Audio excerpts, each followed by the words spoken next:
14 करोड़ नतीजे आए थे, आज 16 तारीख है। विपक्ष विकल्प क्यों नहीं बन पाया? आप लोगों ने मंथन में क्या पाया?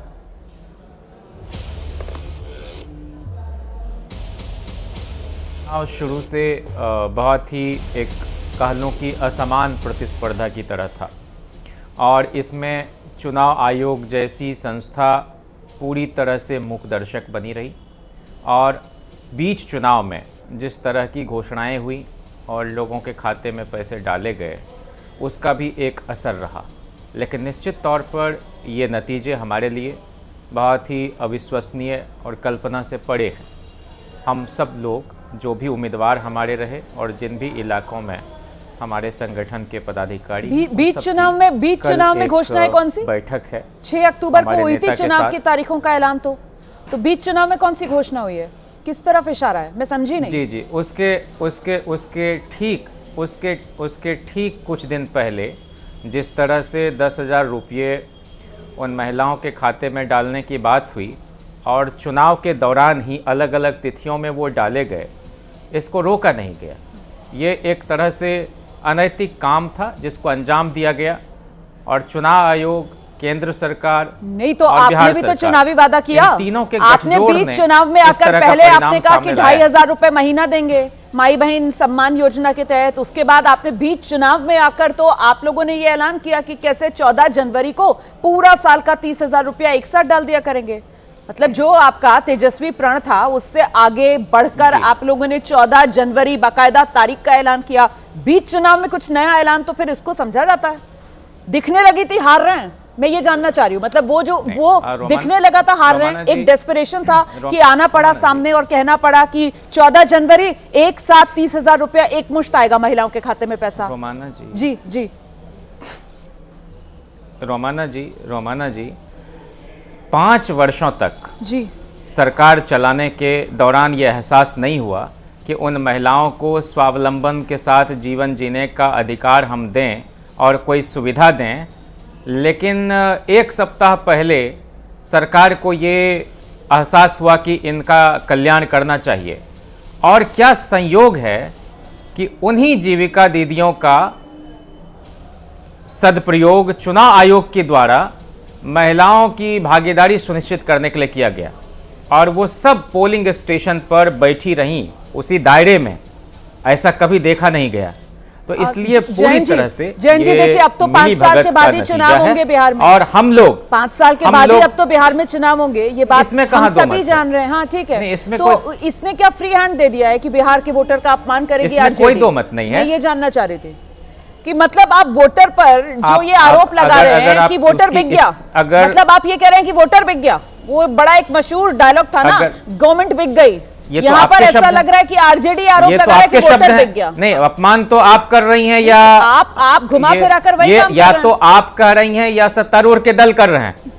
नहीं, आप एक बात और मुझे कहने दीजिए रोमाना जी, कहिए ना। 1987 में हरियाणा में चुनाव हुए थे तो देवीलाल जी की पार्टी ने 90 में 85 सीटें जीती थी। उनकी पार्टी लोकदल और गठबंधन ने। केंद्र में कांग्रेस की सरकार थी। कभी किसी ने नतीजे पर सवाल नहीं उठाए क्योंकि वहां पर बेईमानी और धांधली नहीं हुई। चुनाव आयोग ने आरंभ से एक बखेरा खड़ा किया और मताधिकारियों का मत बच सके इसकी हिफाजत में हमारा एक लंबा वक्त गया। इसके पहले आपने कब इस तरह का बवंडर देखा था?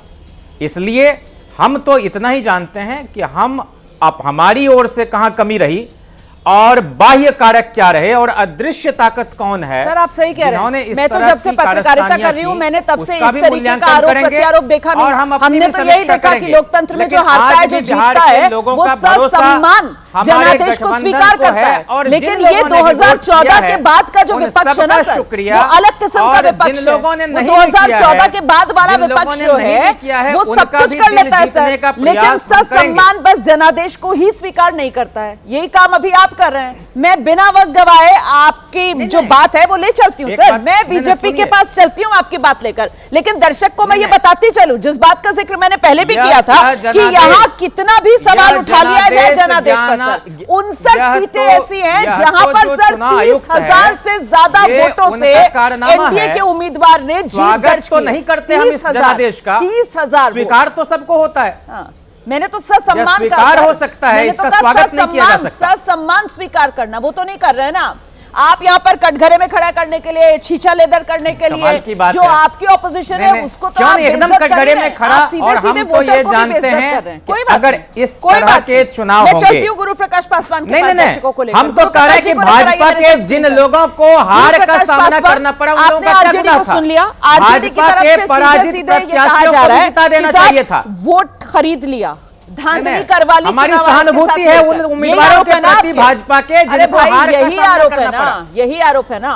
अब जवाब सुन लीजिए, जवाब सुन लीजिए। कोई बात, कोई आरोप क्या रहेगा सर? मेरी सहानुभूति आपके साथ है सर, मैं समझ सकती हूँ, लेकिन अब थोड़ा संयम भी रखिए और सुन लीजिए। आइए गुरु प्रकाश जी, बधाई के साथ, माफ कीजिएगा गुरु प्रकाश जी, जब से नतीजे आए हैं मेरी और आपकी पहली बार मुलाकात हो रही है, तो बहुत बधाई सर इस बम्पर जीत के लिए। एनडीए के जितने मेहमान यहाँ पर मौजूद हैं, मैं पहले ही सबको बधाई दे देती हूँ। आइए सर, लेकिन ये बधाई मुझे देनी नहीं चाहिए, क्योंकि जयंत जी कह रहे हैं कि साहब ये धांधली करके चुनाव आपके साथ मिलकर जीते हैं और इन्होंने वोट खरीद लिया है। जवाब दीजिए। नहीं रोमाना जी, पहले तो मैं बहुत ही विनम्रता पूर्वक आपकी बधाई को स्वीकार करता हूं, और इनफैक्ट आप लोग भी बधाई के उतने ही पात्र है कि मीडिया के जितने भी बंधु थे पिछले 3 महीनों से लगातार बहुत ही इंटेंस तरीके से मेहनत कर रहे थे। लेकिन बहुत दुख होती है, बहुत पीड़ा होती है रोमाना जी। अभी मैं सुन रहा था हमारे साथी राष्ट्रीय जनता दल के जो बात कह रहे थे। देखिए, बिहार की जनसंख्या लगभग 14 करोड़ है, बिहार में मतदाताओं की संख्या लगभग 7.5 करोड़ है। इन 7.5 करोड़ मतदाताओं के विवेक पे प्रश्न चिन्ह खड़ा करना, ये अहंकारी मानसिकता है कि नहीं भाई 10,000 रुपए दे दिया तो वोट कर दिया। अरे भाई, ये बिहार है, ये बिहार की धरती है, ये लोकनायक जयप्रकाश नारायण की धरती है, ये जननायक कर्पूरी ठाकुर की धरती है।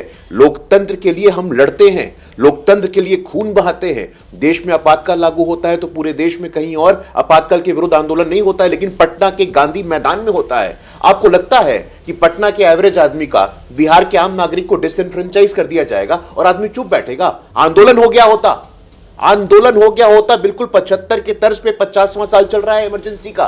कोई आंदोलन देखा आपने? राष्ट्रीय जनता दल के जो जिला स्तर के नेता है उन्होंने पार्टिसिपेट किया, कांग्रेस के जिला स्तर के नेता उन्होंने पार्टिसिपेट किया। ये कहना बहुत दुख है, बहुत पीड़ा की बात है। और महिला मान सम्मान स्वाभिमान की बात हो रही थी, व्यक्तिगत पारिवारिक मामला है, मेरा टिप्पणी करना ठीक नहीं है, मैं बिल्कुल ऐसे विषय पर टिप्पणी नहीं करता हूं। लेकिन आप देख रही हैं रोमाना जी क्या चल रहा है समाचार में। लालू जी के परिवार में जिस प्रकार महिला मान सम्मान स्वाभिमान की बात हो रही है, एक एक करके, जैसे अभी रोहिणी जी निकली हैं, 3 बहनें और निकल गई हैं, और सार्वजनिक ही उनके बयान और उनके ट्वीट सार्वजनिक की चप्पल से मारा जा रहा है। ये मंडल मसीहा हैं क्या? ये सामाजिक न्याय की मसीहा हैं क्या? ये महिलाओं को न्याय दिलाएंगे क्या? बात कह रहे हैं, मुझे ऐसी मतलब व्याकुलता सार्वजनिक तौर पर वो बयान दिया गया है, और इसीलिए उसको सुनकर मुझे लगता है हर महिला शर्मसार भी महसूस कर रही होगी और हर महिला को गुस्सा भी आ रहा होगा। और इस पर एक जयंत जिज्ञासु जी को जवाब जरूर देना चाहिए। जिज्ञासु जी, यही तो आरोप लगाता था एनडीए आप पर कि साहब इनके दौर का जंगल राज याद करो। अपने घर की महिलाओं को तो सम्मान दे नहीं पा रहा है सर। घर की जो बहनें हैं उनको तो बाहर आकर बताना पड़ रहा है कि कितना इल ट्रीटमेंट घर में उनको किया जा रहा है। गाली गलौज, मार पिटाई तक की नौबत आ रही है घर की बहनों के साथ। क्या सरकार पर विश्वास बनाने का मतलब विकल्प के तौर पर आप पर कहां जनता विश्वास करती सर? देखिए, ये एक वृहद समाजवादी परिवार है, और जहाँ तक निजी परिवार और वहाँ पर रोहिणी जी के बयान की बात है, या जिस संदर्भ में आप बात कर रही हैं, अगर राजनीतिक परिवारों की निजता का ही उल्लंघन करके हम लोग कोई बहस करें तो शुरुआत प्रधानमंत्री जी के परिवार से करें। लेकिन हमने कभी ऐसा नहीं किया। हो सकता है कोई और इस तरह की बात करते हो, हमने कभी नहीं। हमारे 100% इख्तलाफ हैं नरेंद्र मोदी जी के साथ, लेकिन हम उनके निजी मामलों में कभी कोई टिप्पणी नहीं किया है। जयंत जी, हमने भी कभी किसी के निजी संबंधों को यहाँ पर परिवार सक्षम है डिबेट में इसको गरिमा के साथ, तभी सिर्फ और सिर्फ उसको गरिमा के साथ, मर्यादा के साथ, सूझबूझ के साथ किसका किससे सुलझाने के लिए किसकी किससे शादी वो चल लोग पा रही है, सक्षम शादी हैं। नहीं चल पा रही है, इस तरीके की जानकारियां बहुत होती थी मीडिया के अंदर, लेकिन कभी मैं उन वही बातों आपसे का कह रहा खुलासा हूं। नहीं किया गया। लेकिन जब इंसान खुद नहीं, आकर कोई सामने करता बातें होगा, रखने लगता उसको है मैं मीडिया endorse में, नहीं करता। तो फिर सवाल भी बनता है सर। और फिर सवाल बनता है क्योंकि वो एक महिला है, वो घर की एक बेटी है, और वो खुद आकर रोना रो रही है सर। और वो भी वो बेटी जिसको लेकर 2024 में हम मीडिया वाले सर बड़े फख्र से कहते थे कि इसने अपनी किडनी देकर अपने पिता की जिंदगी बचाई है, अपने पिता को जीवन दान दिया है, ये वो बेटी है सर। कितनी बार मैंने 2024 लोकसभा चुनाव में जब हम कवरेज करते थे और ये सांसद की उम्मीदवार के तौर पर चुनाव लड़ रही थी, इनकी तारीफ में मैंने खुद इतनी बार ये बात कही है तो मन नहीं दुखेगा सर, जब वो बेटी खुद आकर मीडिया के सामने हर सार्वजनिक प्लेटफॉर्म पर अपना दुखड़ा रो रही है? बोलिए ना।